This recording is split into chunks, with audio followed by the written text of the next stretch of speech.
Il y a une autre clinicienne, qui est filière de l'Université de Montréal. Il y a aussi l'activité de recherche. Elle est partie dans le programme de au pays du L, on va faire un peu de regarder. Bonjour tout le monde. Ça me fait plaisir d'être ici aujourd'hui pour vous présenter un petit projet qu'on a fait en clinique. Je remercie le comité organisateur de nous avoir invités à présenter ce projet-ci. Donc, il consiste en la validation de la version francophone du programme Mémoire et vieillissement. C'est donc un programme qui a été développé au Baycrest et le projet a donc été fait en collaboration avec eux.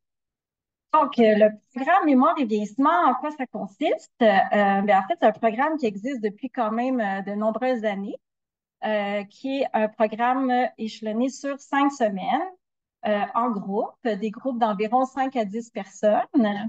Et donc, chaque semaine, les participants viennent faire des séances de 2 heures dans lesquelles il y a deux volets là, principaux qui sont adressés dans le programme. Donc, le premier volet, on parle des différents facteurs modifiables, les habitudes de vie. Donc, comment est constitué le programme? C'est que la personne, elle doit bon, d'abord, on fait des enseignements, mais également, il y a un volet où la personne prend conscience de son fonctionnement actuel et émet des objectifs dans le cadre du programme pour essayer là, donc d'améliorer ses habitudes de vie. Dans un second volet, différentes stratégies mnésiques sont abordées. Ce sont des stratégies qui sont assez simples et dont on tente, là, à travers le programme, de mener à une certaine généralisation dans le quotidien de la personne. Donc, il y a des exemples qui sont fournis, puis des exercices à faire à domicile. Ce programme-là, donc, comme je vous ai dit, existe depuis quand même plusieurs années, mais il existait seulement en anglais, donc on l'avait vraiment pas vraiment utilisé au Québec encore. En 2020, l'équipe du Baycrest ont publié cet article qui indiquait que leur programme permettait des changements sur le plan des habitudes de vie et aussi au niveau des stratégies mnésiques et que ces changements-là étaient maintenus jusqu'à 6 semaines suivant la fin du programme. Donc, on trouvait ça intéressant, puis ça a piqué notre curiosité. On a voulu en savoir plus sur ce programme-là. On a mené donc au projet qu'on a mené depuis 2022 qui était à la création d'une version francophone du programme, puis à la validation de cette version-là sur notre population au Québec. Alors, on a commencé d'abord par la traduction du programme. On a sollicité une traductrice professionnelle qui a traduit le programme. Ensuite, on a révisé évidemment cette traduction-là pour s'assurer que les terminologies scientifiques le convenaient. Notre objectif était de recruter 30 participants qui avaient des plaintes cognitives subjectives ou un trouble neurocognitif mineur. C'est tous des participants qui ont été évalués en neuropsychologie au préalable et qui avaient été vus donc en clinique externe ici à l'Institut. Les participants devaient donc suivre le programme sur 5 semaines et une semaine avant et une semaine après, on les rencontrait pour faire des tests cognitifs et différents questionnaires. Donc, les tests cognitifs, il y en avait trois, un test de mémoire, des tests d'attention, fonction exécutive, et puis différents questionnaires, un qui s'adressait davantage aux habitudes de vie de la personne, un qui adressait plus la mémoire, donc l'appréciation de la personne de sa mémoire au quotidien, l'impact perçu de problèmes de mémoire et aussi les stratégies que les gens utilisent dans leur quotidien.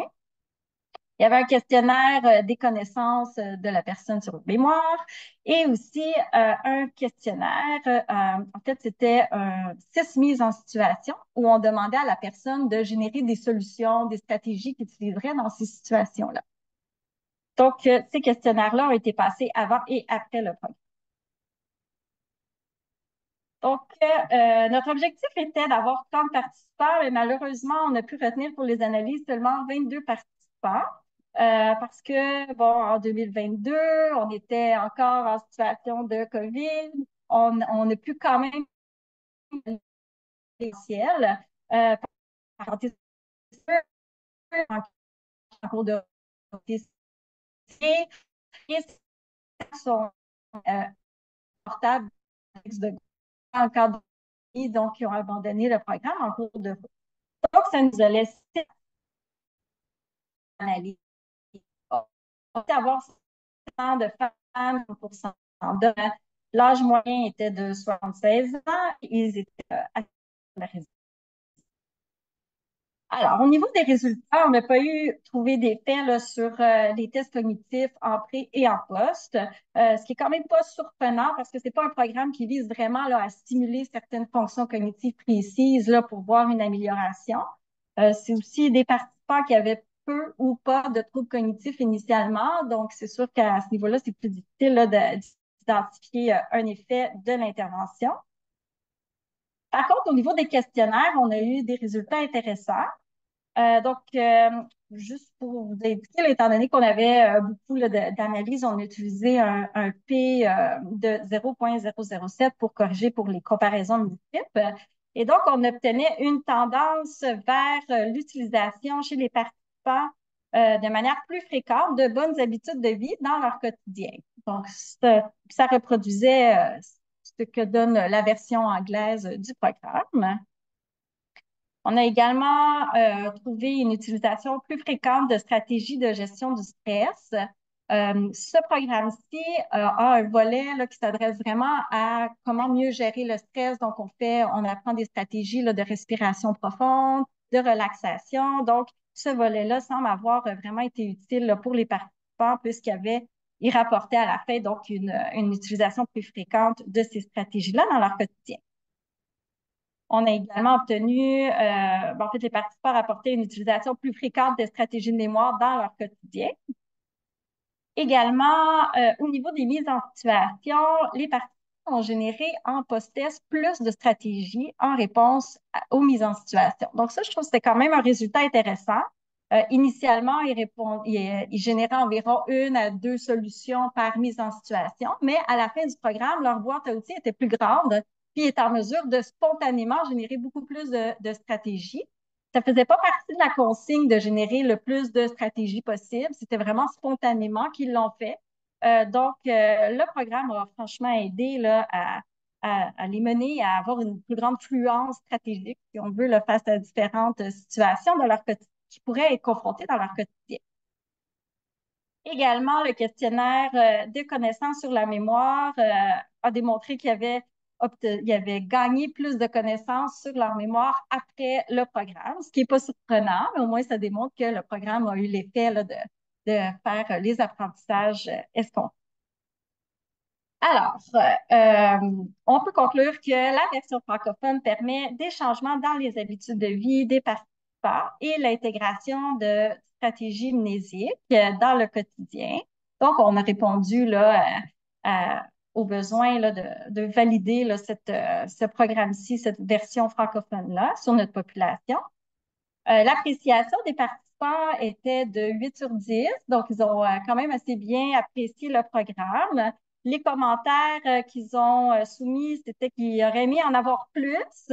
Donc, comme Sylvie l'a dit, hein, la dose optimale serait de 12 à 14, 5, c'était trop peu, clairement.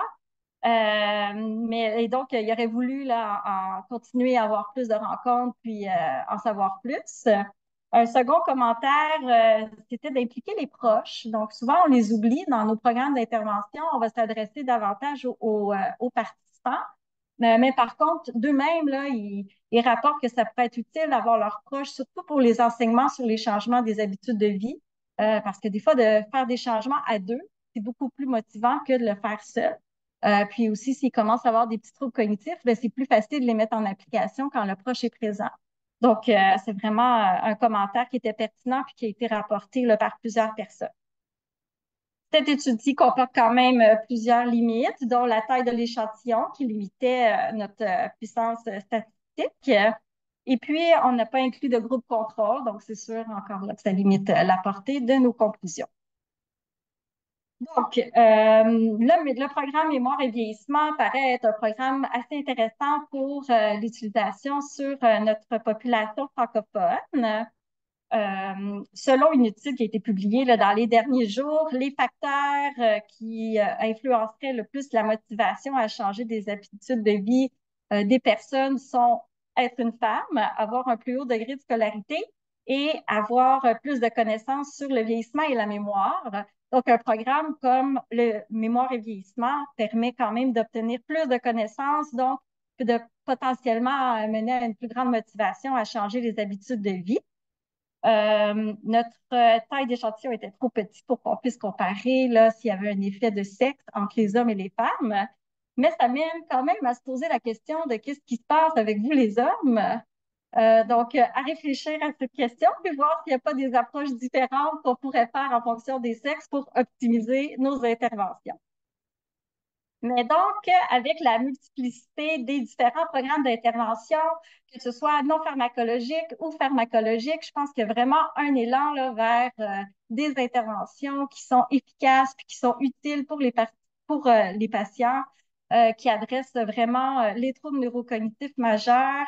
On est vraiment dans une autre ère, puis je vais me permettre de conclure en citant Dr. Ali Reza Atri de l'Université Harvard, qui disait récemment que nous en sommes à la fin du commencement et non au commencement de la fin des interventions dans les troubles neurocognitifs majeurs. Donc, je trouve ça assez inspirant, puis ça démontre là, qu'il y a de l'espoir, on peut faire des choses pour aider cette population-là. On a de plus en plus d'outils. Donc, à voir là, pour l'avenir.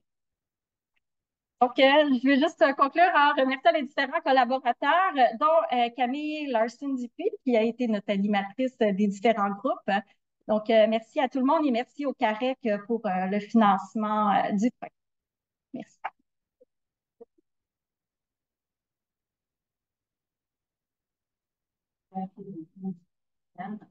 Alors, une question, une question. Allez, très bien. Merci.